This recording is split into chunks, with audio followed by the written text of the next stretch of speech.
Nuestra estructura de pensamiento, primera parte, de Ricardo Martín Almada, 2003. Episodio 2. Voz en off, Miguel Yegros. Sean todos bienvenidos. Advertencia.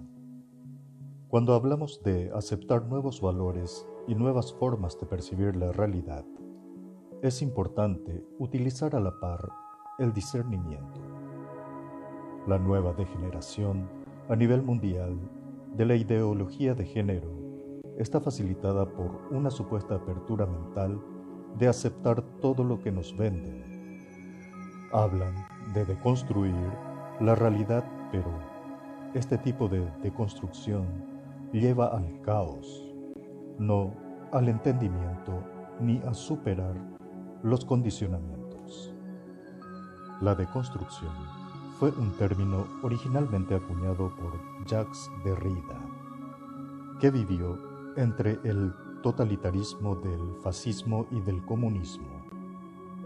Entendió que los opuestos binarios de este tipo eran nocivos y que hay que encontrar un equilibrio y puntos intermedios. Luego, filósofos marxistas de la Escuela de Frankfurt mal utilizaron estos conceptos para invertir términos del marxismo e iniciar las bases de una deconstrucción cultural premeditada por el sionismo. El marxismo es una herramienta sionista, que no son otra cosa que los grandes dueños de centros financieros, como los Rothschild, enemigos de la humanidad. Debemos pasar de una concepción mecanicista de la realidad a la concepción holística de ella. Los pioneros de la física cuántica iniciaron en 1920 el proceso para desprogramarse de la lógica aristotélica, del método cartesiano y el del método de Newton, para lo que necesitaron varios años, pues las encontraron inadecuadas para explicar los fenómenos atómicos. Luego de esta desprogramación, lograron entender el mundo del átomo y la esencia del universo. Le expongo algunos ejemplos.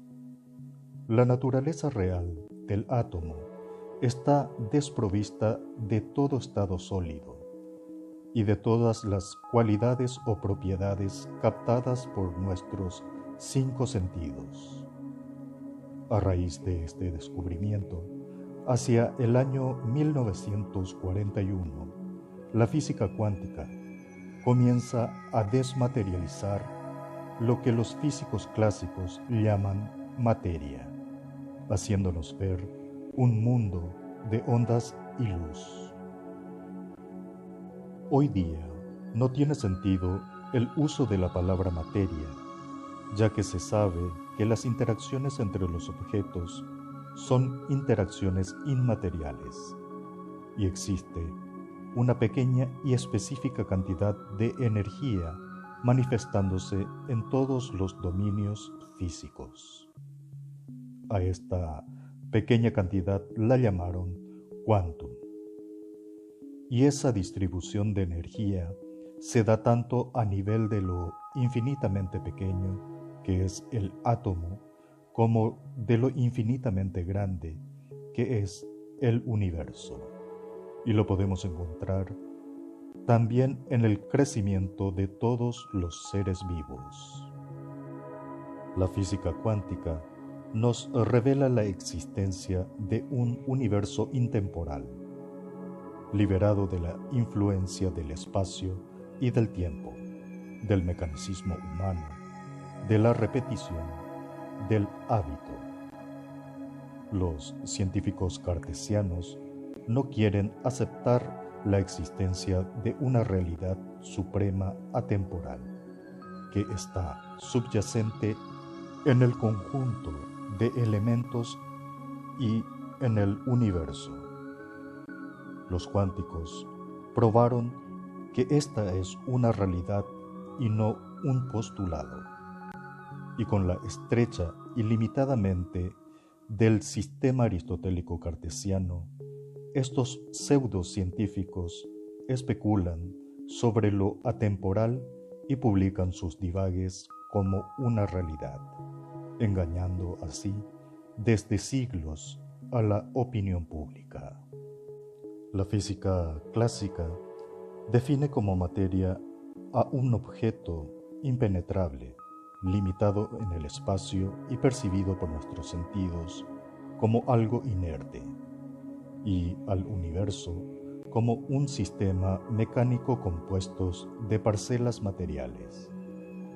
Por el contrario, la física cuántica demostró que la materia es penetrable, que es bombardeada constantemente por millones de ondas de todas las categorías, y que no está limitada en el espacio porque parte del aspecto ondulatorio de cada átomo se extiende hasta el universo y recíprocamente del universo a cada átomo. Estas interacciones echan por tierra la noción de objeto aislado e independiente con propiedades autónomas. La física cuántica confirma que los objetos están en la interdependencia e interacción y que concierne no solamente al espacio, sino también al pasado, presente y futuro, como una sola unidad de tiempo. Es por esto que los objetos retienen la energía vibratoria de una situación o de las personas que estuvieron en contacto con ese objeto. Y es así como personas sensibles, al tocar los objetos, antigüedades por ejemplo, pueden captar dichas energías aunque haya pasado un largo tiempo y descubrir o revelar acontecimientos o detalles que tengan relación con el dueño del objeto, como si estuvieran viviendo ese momento.